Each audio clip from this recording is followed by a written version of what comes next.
ट्रॅव्हल्सची गाडी ही? ही ओव्हरा ट्रॅव्हल्स आहे, पुणे कॅम्प, जुन्या पुलगेटला आपलं ऑफिस आहे. आणि ही गाडी फोर्स मोटरची आहे, अर्बेनिया. ह्या गाडीचं महत्व असं आहे की प्रशस्त जागा मिळते, तुम्हाला स्पेस मिळतो, पुशबॅक सीट्स आहेत, आणि त्यापेक्षा महत्वाचं म्हणजे ह्या गाडीचं सस्पेन्शन खूप चांगलं आहे, जेणेकरून तुम्ही मॅक्झिमम ह्या गाडीमध्ये प्रवास करू शकता.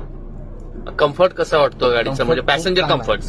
पॅसेंजर कम्फर्ट खूप चांगला आहे, म्हणजे पॅसेंजरची आतापर्यंत काही कंप्लेंट वगैरे काही नाही आहे. गाडी फुल एसी आहे? फुल आहे, डबल एसी आहे, हिला एकदम चिल्ड आहे, म्हणजे काहीच प्रॉब्लेम नाही. मग आतापर्यंत कुठे कुठे गेली गाडी, म्हणजे ही किती लांबचा प्रवास केला या गाडीमध्ये? आमच्या गाडीने प्रवास कन्याकुमारी, दिल्ली, राजस्थान, ऑल महाराष्ट्र, जिथे पाहिजे तिथे आम्ही ही गाडी तुम्हाला म्हणजे फुल इंडिया, ऑल इंडिया सर्व्हिस देतो तुम्ही? ऑल इंडिया सर्व्हिस मिळते तुम्हाला. आणि त्यामध्ये जर तुम्हाला अजून जास्ती माहिती हवी असेल तर आमचा मोबाईल नंबर आहे, तुम्ही त्यावरती कॉन्टॅक्ट करून संपूर्ण माहिती घेऊ शकता. Thank you sir.